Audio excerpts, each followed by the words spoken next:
ओम शांति।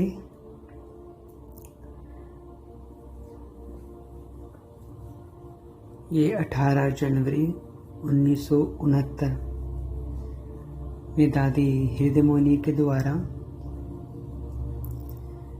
हम अव्यक्त संदेश जो बाबा ने समय प्रति समय भेजे हैं उनको हम आजकल पढ़ रहे हैं। तो ये चौथा संदेश है। टाइटल है साकार में रहते भी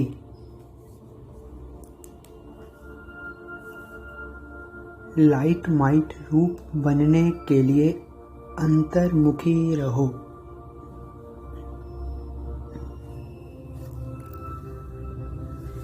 दादी कहते आज जब वतन में गई तो जाते ही अनुभव हो रहा था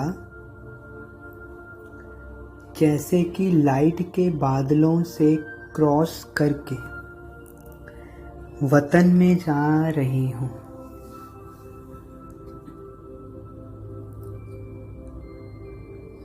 बादलों की लाइट ऐसे लग रही थी जैसे सूर्यास्त होते समय लाली देखने में आती है।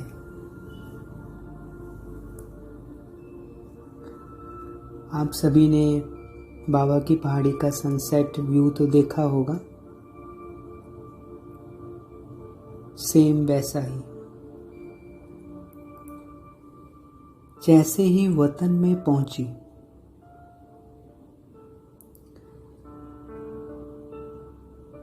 तो वहां भी ऐसे ही देखा कि लाइट के बादलों के बीच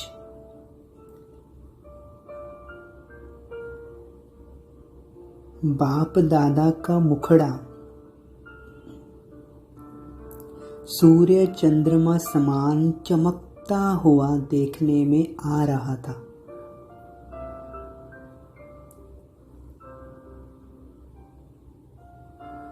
सीन तो बड़ी सुंदर दिखाई दे रही थी, लेकिन आज का वायुमंडल बिल्कुल शांत था।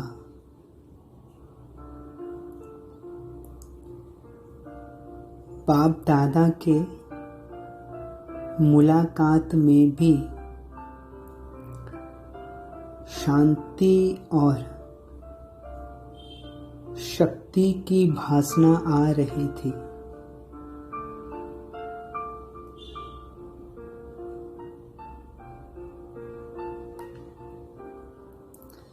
मुस्कुराते हुए बाबा बोले,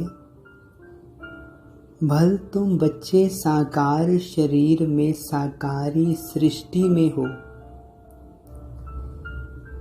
फिर भी साकार में रहते ऐसे ही लाइट माइट रूप होकर रहना है, जो कोई भी देखे तो महसूस करे कि यह कोई फरिश्ते घूम रहे हैं।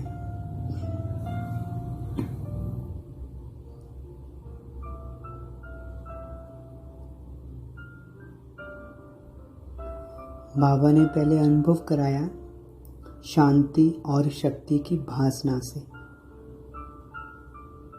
फिर बाबा ने हमको कहा, आप इस साकार सृष्टि में रहते हो, पर ऐसे रहो कि लाइट माइट रूप बनकर।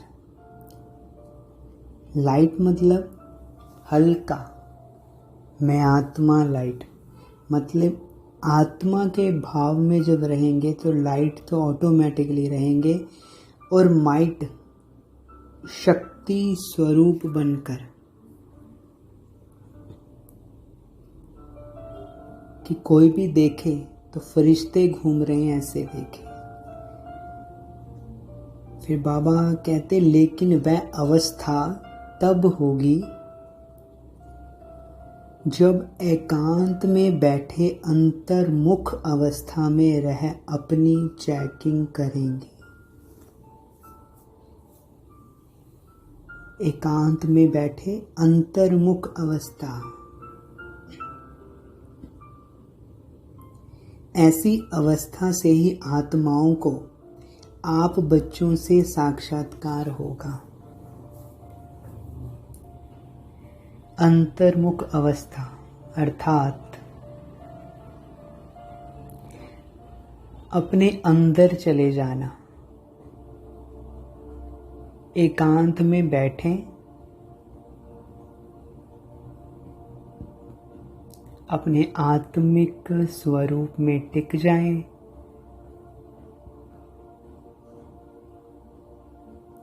अशरीरी हो जाएं। इस अवस्था को बढ़ाते रहें कि मैं अशरीरी हूं। तो बाबा कहते आज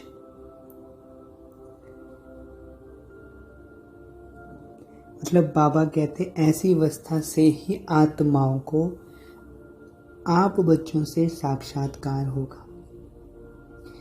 आज वतन में एक तरफ तो बिल्कुल शांति थी, दूसरी तरफ फिर प्यार का रूप बहुत था। क्या देखा, बाबा की बाहों में सभी बच्चे समाये हुए थे।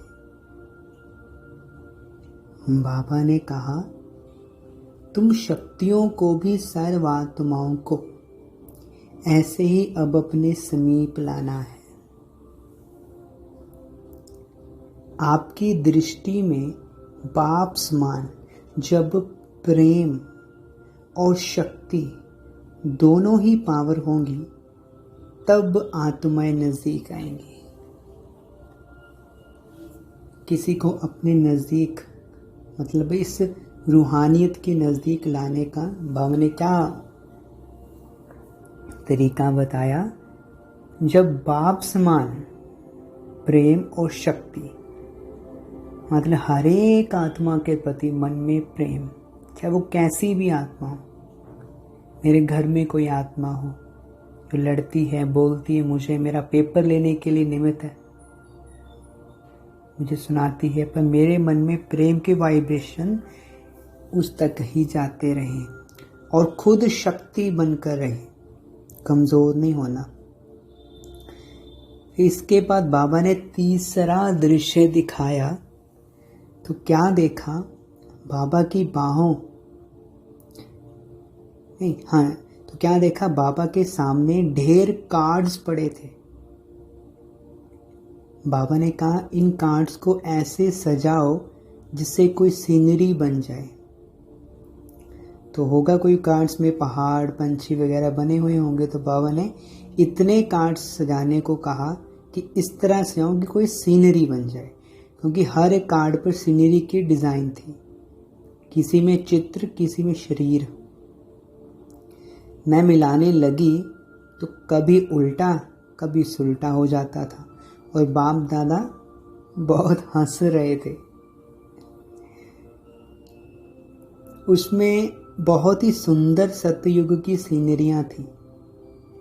एक कृष्ण बाल रूप में झूले में झूल रहा था, साथ में दासी झुला रही थी।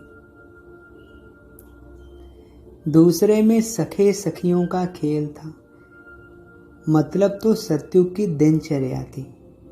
फिर बाबा ने विदाई देते समय कहा, बच्ची सबको संदेश देना कि शक्ति स्वरूप भव और प्रेम स्वरूप भव।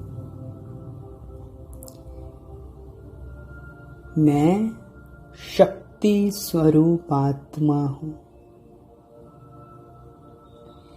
मैं प्रेम स्वरूप आत्मा हूँ। इन दोनों स्वमानों में अंदर चले जाएं।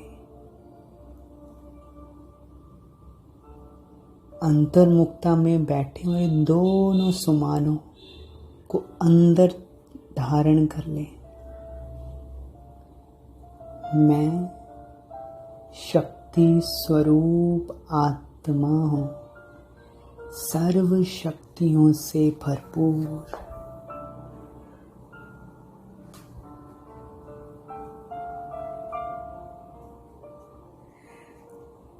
मैं बहुत शक्तिशाली आत्मा हूँ।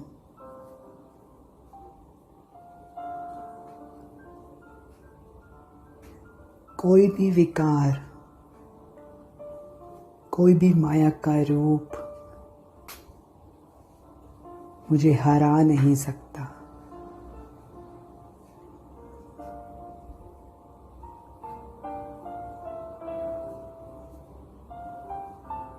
मैं टावर ऑफ माइट हूँ। फील करते रहें, मैं आत्मा बिंदु टावर ऑफ माइट। मेरे में कभी भी व्यर्थ, नेगेटिव या कमजोरी का संकल्प नहीं आ सकता।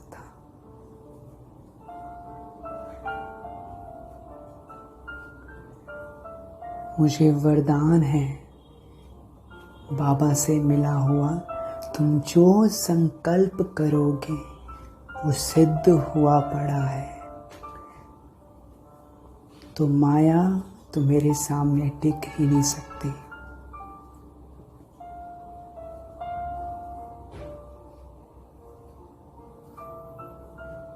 मैं मास्टर सर्वशक्तिवान आत्मा हूँ।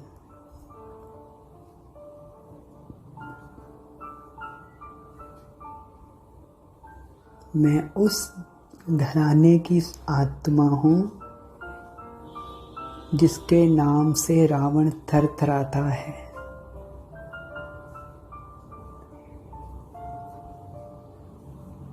मैं वो आत्मा हूँ जिसकी मंदिरों में पूजा होती है।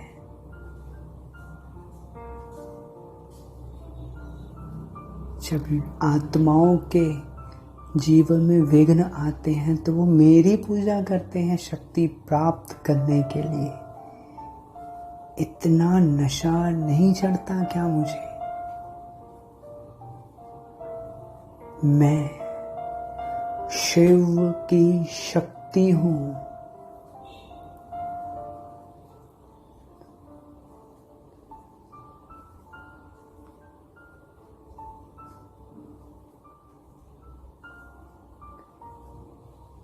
ऐसे ही मैं प्रेम की देवी हूँ। हर आत्मा को प्रेम देना मेरा कार्य है। मेरा महादानी का पाठ है। हर एक से प्रेम करना, शुद्ध प्रेम, बाप समान हर एक आत्मा को आत्मा ही देखना और उसके दैवी गुणों को देखना। ओम शांति।